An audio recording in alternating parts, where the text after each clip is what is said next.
How do you coordinate work between Agile and traditional project management teams? With a great deal of difficulty is the honest answer. But you're going to need to do it. Many organisations do run this horrible hybrid thing, sometimes because it's necessary, sometimes because it's the only thing they can really get their head around at that time. So you're likely going to come across, you've got one team using a traditional waterfall approach and the other team using maybe Scrum, maybe a roll your own kind of framework going on, but something focused on fast feedback, on iteration, on Agile. So this is actually one of the places that I see project managers being incredibly useful, because they can straddle that boundary quite well. If they understand the Agile world, they know what their role is near Agile teams, i.e. maybe mentor the teams, maybe get them the skills, but not interfere in the teams. They're not there to fulfill that traditional project manager role of telling people what to do and making sure it's all done on time and all of that stuff. But instead, they're taking the work from the Scrum teams and helping bridge that communication gap with the teams they likely are working more as a traditional project manager with, and ensuring that it's all aligned and are we aware of dependencies and things like that. A project manager can do a great job because they understand one half of it incredibly well. Just about every project manager I've had the pleasure of working with gets that stuff really well, does a great job. That complicated work where we know what the answer is because we've had some smart people work it out and we just need to execute. It's not likely to change. Great. The Agile side of things, they may not know as well, they may not be as comfortable, maybe they are, some are. And they're likely going to need some coaching to help them understand how better to work with those teams.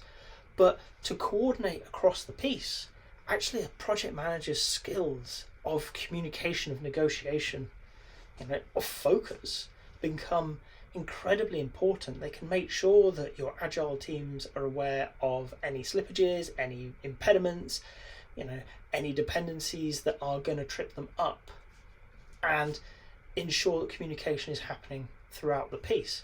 It's not an easy thing to do. It doesn't matter how you solve it, and project management is one way, it's not even the only way.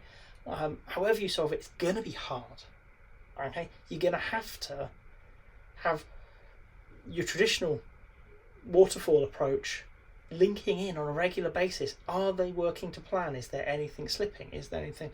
Because at some point, something's going to change. Something's going to be wrong. I'm not aware of a single project, program, product that I've been involved in where nothing has changed, where it's just gone to plan. Stuff happens and they need to adapt. And we need to make sure that the Agile teams are aware of that and they can adapt accordingly. Hopefully they're in a better place to adapt, but they need to be kept in alignment. Okay? And we're going forward. The other way that I would tackle it, if you don't want to use project managers, and some people may be surprised that a Scrum trainer and Agile coach says, actually, I've got a great use for a project manager. But it is a great use for a project manager. If you don't want to use them, maybe they moved on to a different challenge. What you need to do is ensure that the teams on either side of the fence have open communication pathways. How can they talk to each other on a regular basis? As decisions are made and updated, how do they keep aligned? Okay.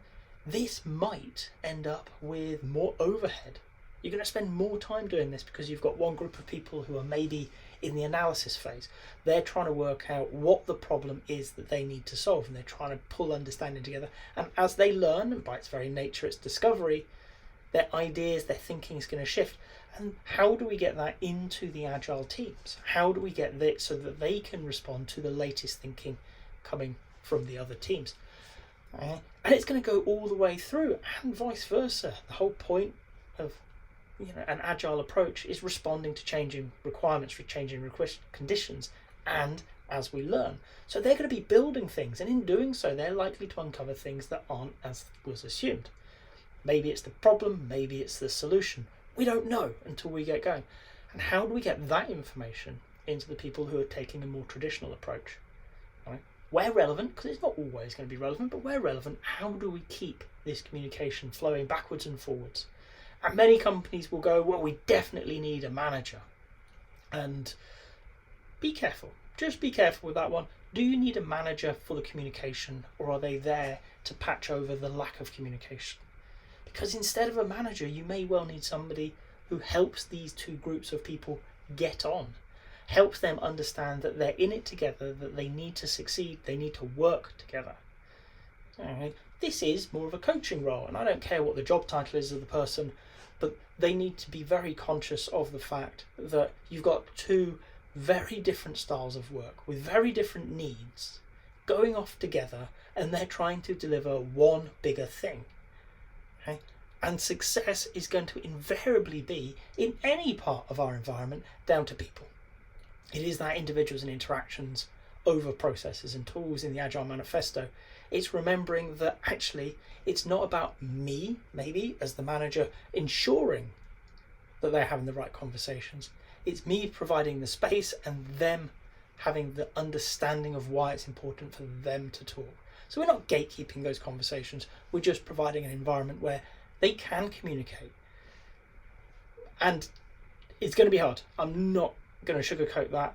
If you're working in a hybrid environment with waterfall and agile going along at the same time, they're going to trip each other up at times because things change quickly and they're not necessarily used to working this way, and it's difficult. Any part of this is difficult. Trying to connect it all together in a constantly shifting dynamic situation is really hard, which is why I'll come back to sometimes you know what you need? A good project manager.